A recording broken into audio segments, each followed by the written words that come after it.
Hello बच्चों, तो आप सभी का एक बार फिर से स्वागत है हमारा यूट्यूब चैनल मिशन 2 पे। तो बच्चों, आज हम लोग झारखंड एकेडमिक काउंसिल की तरफ से जो जारी किया गया है 2023 का मॉडल पेपर क्लास 8 के बच्चों के लिए, ठीक है, प्रत्येक सब्जेक्ट का मॉडल सेट जारी हुआ है बच्चों। ठीक है, तो आज हम लोग सामाजिक विज्ञान को देखेंगे। ठीक है, सामाजिक विज्ञान के पूरे फुल सॉल्यूशन को आप लोग को बताएंगे बच्चों। ठीक है, तो आप चैनल पे जरूर बने रहना।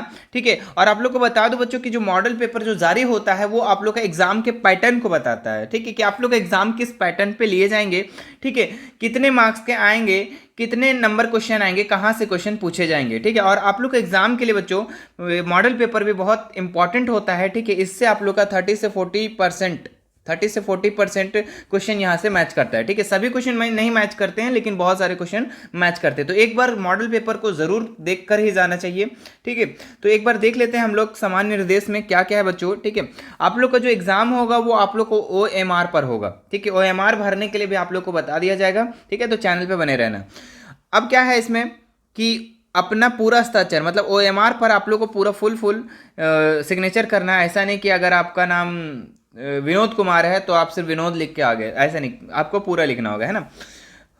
जो प्रश्न होंगे बच्चों ये 50 प्रश्न होंगे और पूरे ऑब्जेक्टिव होंगे, और प्रत्येक प्रश्न भी करना अनिवार्य है, कंपलसरी है बच्चों। और आप लोग का प्रत्येक प्रश्न का एक एक मार्क्स दिए जाएंगे। ठीक है, तो ये है आप लोग का। और सभी क्वेश्चन में बच्चों आप लोग को, सभी क्वेश्चन में आप लोग को 4-4 विकल्प दिए जाएंगे। ठीक है, 4-4 ऑप्शन दिए जाएंगे। तो उसमें एक ऑप्शन में आप लोग को पॉइंट करना है। ठीक है, घेरा भरना है, उसमें गोला काला करना है। ठीक है, और इसी तरीके से बच्चों आप लोग का हम लोग निर्देश भी पढ़ लिए। और देखिए एक और निर्देश क्या है, परीक्षा भवन छोड़ने से पहले OMR को आपको लौटा देना है। ठीक है, मतलब OMR को जमा कर देना है, तब तो रिजल्ट बनेगा। घर ले आ जाओगे तो कैसे बनेगा, है ना। तो वहाँ पे जमा कर देना है, और प्रश्न पत्र अपने साथ लेके आ जा सकते हैं। ठीक है, तो प्रश्न पत्र जो आपको मिलेगा आप लेकर जरूर आ जाना। चलिए आगे बढ़ते हैं हम लोग, इसका क्वेश्चन को देखते हैं क्या क्या मॉडल पेपर में क्वेश्चन को डाला गया है। सारे क्वेश्चन को हम लोग करके जाएंगे बच्चों एग्जाम देने। चलिए पहला क्वेश्चन क्या दिया हुआ है, भारत के पहले गवर्नर जनरल कौन थे। ठीक है, Lord Cornwallis, Lord Dalhousie, Lord Mountbatten, Warren Hastings. ठीक है, तो भारत के जो पहले गवर्नर जनरल थे ये वारेन हेस्टिंग्स थे बच्चों। ऑप्शन नंबर घ इसका राइट हो जाएगा। चलिए दूसरा सवाल देखते हैं हम लोग, जेम्स मिल कहाँ का निवासी था। इंग्लैंड का, स्कॉटलैंड का, फ्रांस का, जर्मनी का। तो जेम्स मिल जो था बच्चों ये स्कॉटलैंड का निवासी था, स्कॉटलैंड का रहने वाला था बच्चों। ये एक इतिहासकार था और राजनीतिज्ञ और दार्शनिक भी था बच्चों। ठीक है, ये भी आप लोग थोड़ा बहुत दिमाग में रखना। चलिए आगे बढ़ते हैं हम लोग तीसरे नंबर सवाल में, हड़प नीति किसने शुरू की। ठीक है, Lord Cornwallis, Lord Dalhousie, Lord Wellesley, Lord Mountbatten. तो राज्य की हड़प नीति बच्चों बहुत फेमस है। ठीक है, बहुत फेमस क्वेश्चन है। लॉर्ड डलहौजी इसका खा नंबर इसका राइट हो जाएगा। चलिए आगे बढ़ते हैं हम लोग चौथा नंबर सवाल में, क्या लिखा हुआ, टिप्पू सुल्तान कहाँ का शासक था। ठीक है, बहुत बार पूछा गया है सवाल बच्चों ये। ठीक है, इस मॉडल पेपर में भी डाल दिया गया है। ठीक है, और मैं इसके पहले भी बच्चों आप लोग को जब तैयारी करवा रहा हूँ, ठीक है, 2023 का, तो सारे आप लोग को मॉडल पेपर में ये क्वेश्चन जरूर मिलेगा। ठीक है, टिप्पू सुल्तान कहाँ का शासक था, बंगाल का, अवध का, मैसूर का, हैदराबाद का। तो टिप्पू सुल्तान था जो बच्चों ये मैसूर का शासक था। ऑप्शन नंबर ग इसका राइट हो जाएगा। चलिए आगे बढ़ते हैं हम लोग पांचवें नंबर में, रैयतवाड़ी व्यवस्था किस क्षेत्र में लागू की गई थी। बंगाल, बिहार, मद्रास और मुंबई, दिल्ली और पंजाब। तो रैयतवाड़ी व्यवस्था जो है बच्चों ये आप लोग का मद्रास और मुंबई में लागू की गई थी। ऑप्शन नंबर ग इसका राइट हो जाएगा।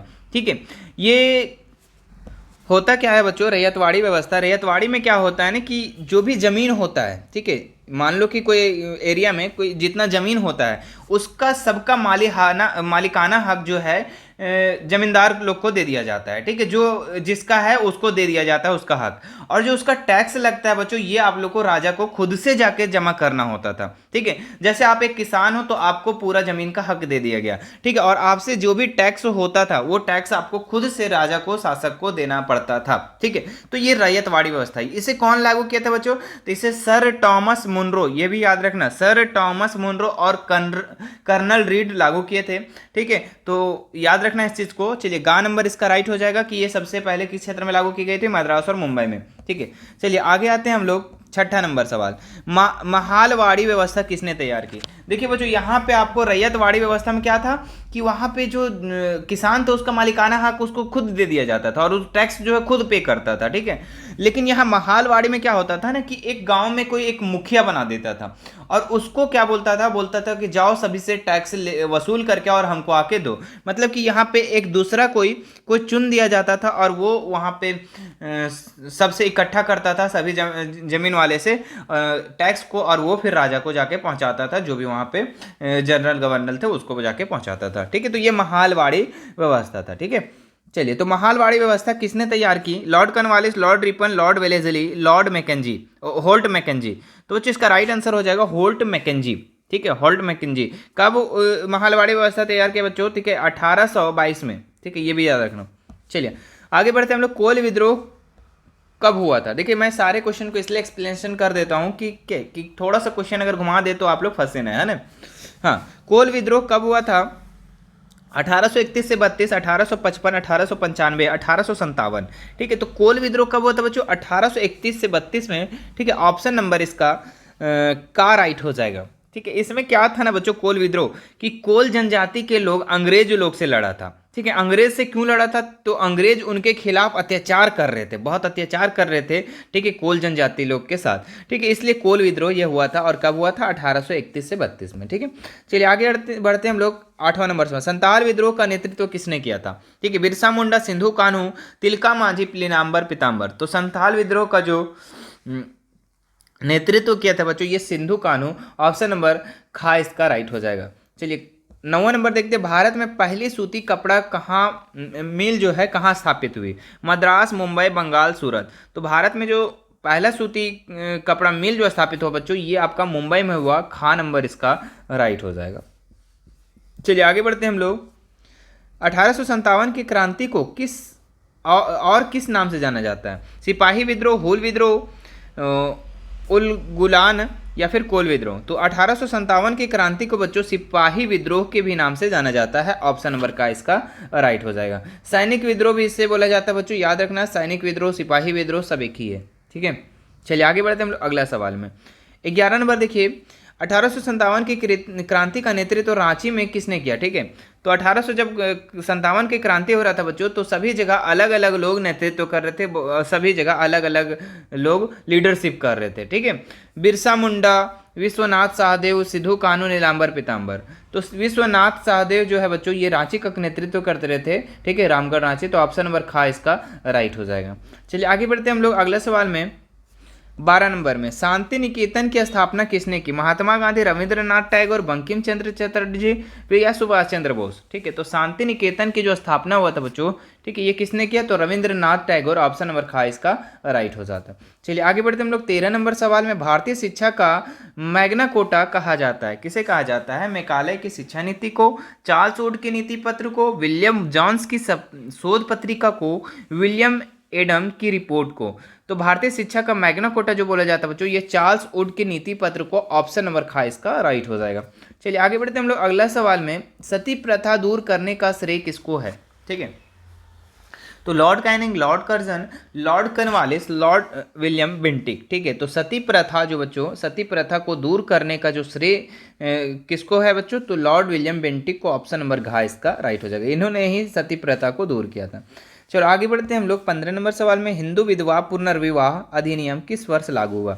ठीक है, 1829, 1872, 1856, 1899। तो हिंदू जो विधवा पुनर्विवाह, जो विधवा हो जाते थे, उसका पुनर्विवाह जो अधिनियम जो लागू हुआ बच्चों, ये आपका 1856 ईस्वी में हुआ। ऑप्शन नंबर गा इसका राइट हो जाएगा।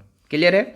चलो आगे बढ़ते हैं हम लोग अगला सवाल में। 16 नंबर देखिएगा। आर्य समाज की स्थापना किसने की? केशव चंद्र सेन, स्वामी विवेकानंद, दयानंद सरस्वती, राजा राम मोहन राय। तो बच्चों जो आर्य समाज की स्थापना की थे बच्चों, ये आपका दयानंद सरस्वती। ऑप्शन नंबर गा इसका राइट हो जाएगा। ठीक है, चलिए आगे बढ़ते हैं हम लोग 17 नंबर सवाल में। निम्न में कौन पारसी समाज के अग्रणी समाज सुधारक थे?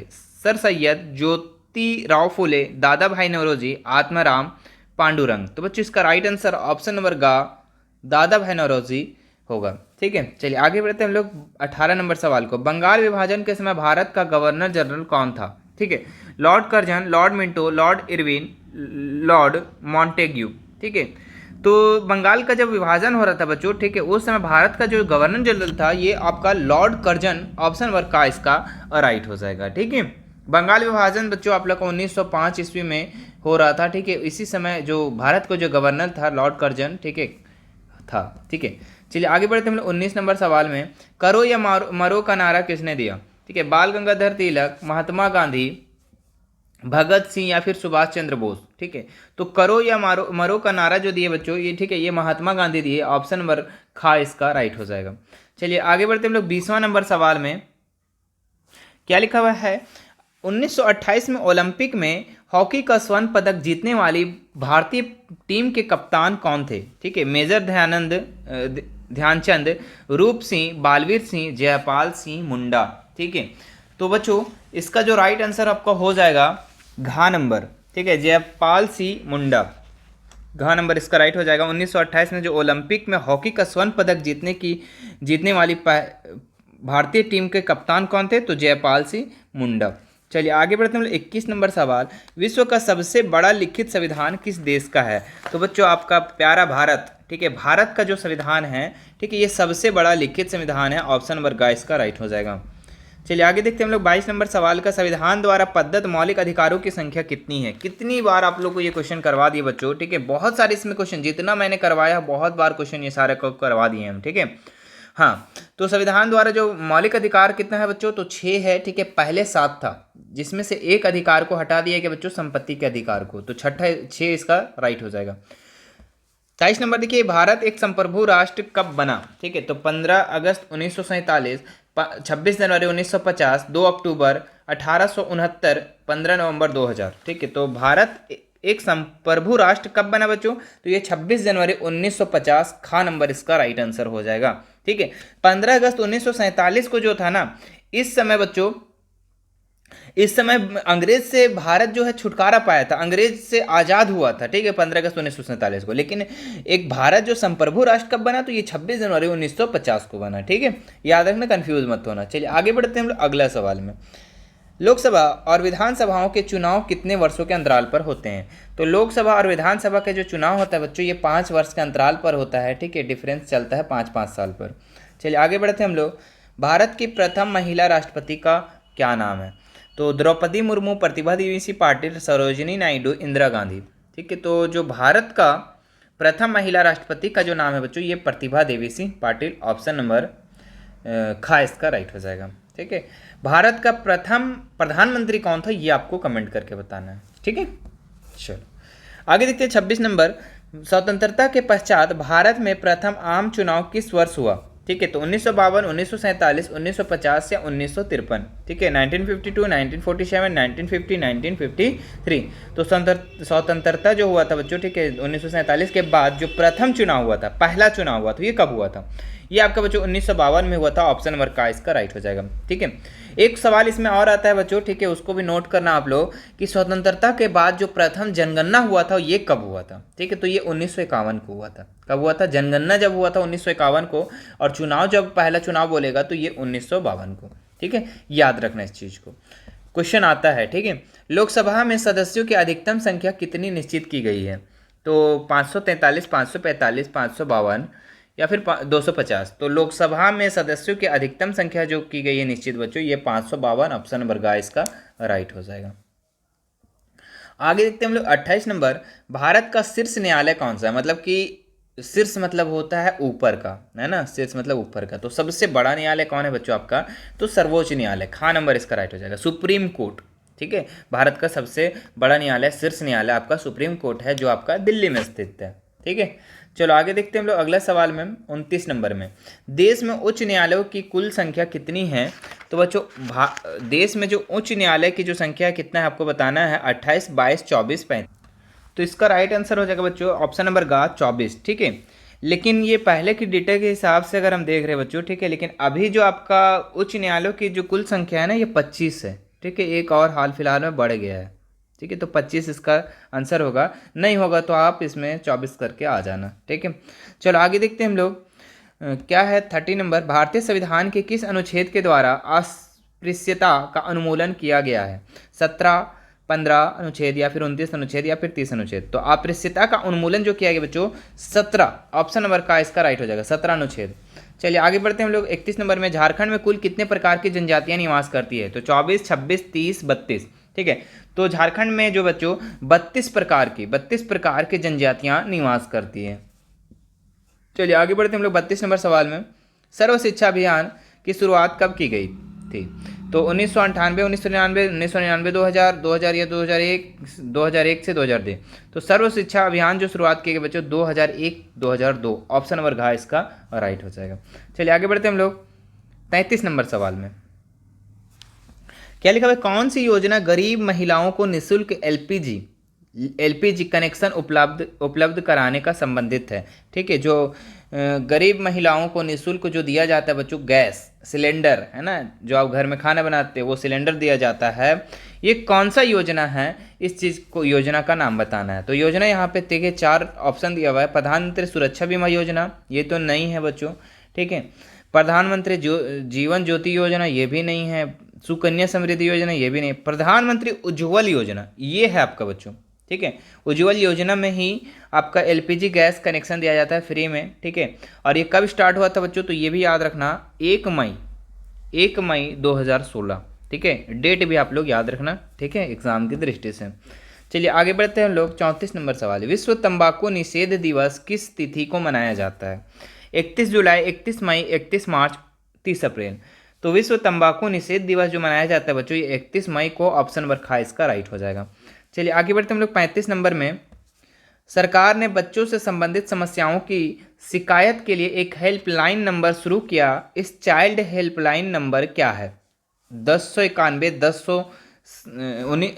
1967, 1098 या फिर 1950। ठीक है, तो बच्चों जो शिकायत संबंधी जो हेल्पलाइन नंबर जो शुरू किया है ये आपका 1098 है।